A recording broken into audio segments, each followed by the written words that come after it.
Welcome to IELTS.net podcast. How to ace the IELTS speaking task, describing an ideal place to live. As an experienced IELTS examiner, I've seen countless candidates tackle the topic, describe a place that is good for people to live in. This subject is a perennial favorite in IELTS speaking tests, often appearing in Part 2 and leading to follow-up questions in Part 3. Let's dive into how you can excel in this task and boost your speaking score. Part 1. Introduction and Interview. While this specific topic is unlikely to appear in Part 1, related questions about your hometown or current living situation might come up. Here's an example question with a sample answer. Question: do you like the area where you currently live? Sample answer, Band 7-8. Absolutely. I'm quite fond of my neighborhood. It's a vibrant area with plenty of amenities nearby. There are numerous parks within walking distance, which is perfect for my daily jogs. The local community is also very welcoming, which makes it feel like home. Part 2. Long-term cue card. Here's a typical cue card you might encounter. Describe a place that is good for people to live in. You should say where this place is, what it is like, what facilities it has, and explain why you think it is a good place for people to live in. Sample answer, Band 6-7. I'd like to talk about my hometown, Vancouver, which I believe is an excellent place for people to live. Vancouver is located on the west coast of Canada, nestled between the Pacific Ocean and the Coast Mountains. The city is known for its natural beauty, with stunning views of the mountains and the sea. It has a mild climate compared to the rest of Canada, with warm summers and relatively mild winters. Vancouver boasts a wide range of facilities that make it ideal for residents. There are numerous parks and green spaces, including the famous Stanley Park, which offer great opportunities for outdoor activities. The city also has an efficient public transportation system, making it easy to get around without a car. I think Vancouver is a great place to live because it offers a high quality of life. The city consistently ranks among the top cities in the world for livability. It has a diverse population, which creates a rich cultural scene with excellent restaurants and festivals. The healthcare system is also top-notch, and there are many job opportunities, especially in industries like technology and film production. In my opinion, the combination of natural beauty, good infrastructure, and cultural diversity makes Vancouver an ideal place for people from all walks of life to call home. Sample answer, 9. I'd like to elaborate on Singapore, a city-state that I believe exemplifies an ideal living environment. Situated at the southern tip of the Malay Peninsula, Singapore has transformed itself from a small fishing village to a global hub of commerce and innovation. What sets Singapore apart is its unique blend of ultra-modern infrastructure and lush greenery. The city skyline is dotted with futuristic skyscrapers, yet nearly half of the country is covered in verdant vegetation. This harmonious coexistence of urban development and nature creates a visually stunning and environmentally conscious living space. Singapore prides itself on its world-class facilities. The transportation network is second to none, with an extensive and efficient MRT, mass rapid transit system, complemented by well-maintained roads. The education system is renowned globally, with institutions like the National University of Singapore consistently ranking among the world's best. Healthcare facilities are cutting-edge, ensuring residents have access to top-quality medical care.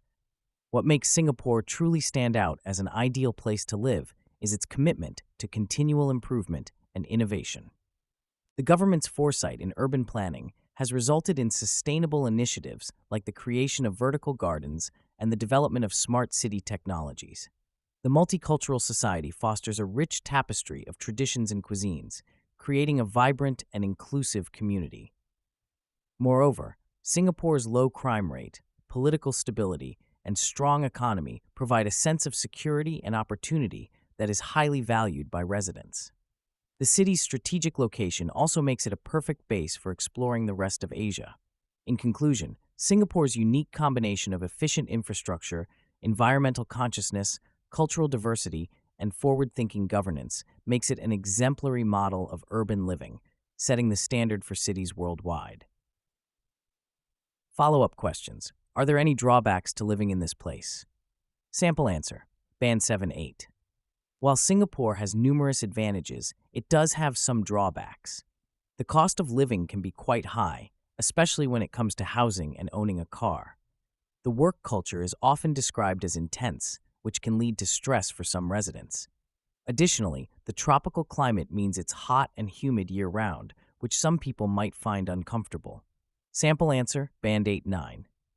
Despite its many merits, Singapore does face some challenges. The high population density can lead to a sense of overcrowding in public spaces.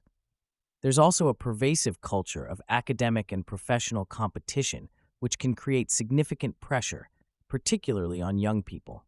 Some critics argue that the government's emphasis on order and efficiency can sometimes come at the expense of personal freedoms. Lastly, the lack of natural resources means Singapore is heavily reliant on imports, which can impact the cost of goods. How do you think cities will change in the future? Sample answer, Band 7-8. I believe cities in the future will become more sustainable and technologically advanced. We'll probably see more green buildings, renewable energy sources, and smart technologies to manage resources efficiently. Public transportation might improve with the introduction of self-driving vehicles. Cities might also focus more on creating community spaces to improve quality of life for residents. Sample answer, Band 8-9.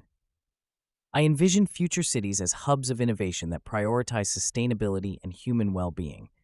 We're likely to see a paradigm shift towards circular economies, where waste is minimized and resources are continuously reused. Artificial intelligence and Internet of Things technologies will likely be integrated seamlessly into urban infrastructure, optimizing everything from traffic flow to energy consumption. There might also be a trend towards more mixed-use developments, blending residential, commercial, and recreational spaces to reduce commuting needs. Vertical farming could become commonplace, bringing food production closer to consumers. Additionally, I anticipate a greater emphasis on mental health in urban planning, with more green spaces and areas designed for relaxation and community interaction. Part 3. Two-way discussion.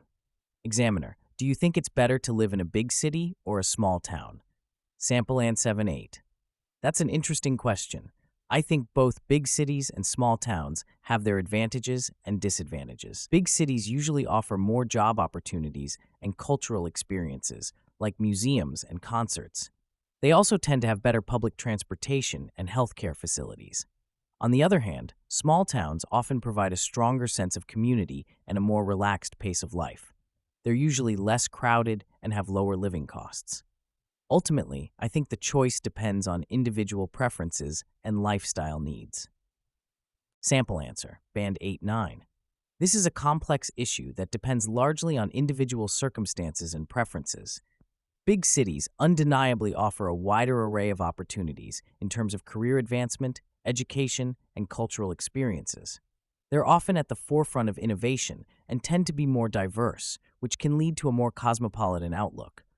However, this comes with trade-offs, such as higher stress levels, increased living costs, and often a diminished sense of community.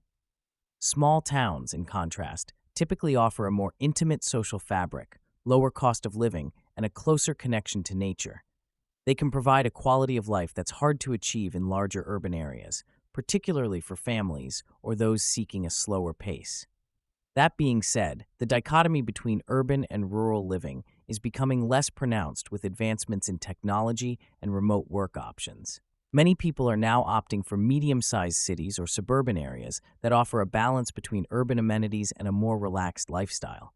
Ultimately, the ideal living situation varies from person to person and may even change throughout one's life cycle. The key is to find an environment that aligns with one's personal and professional goals while providing a satisfactory quality of life.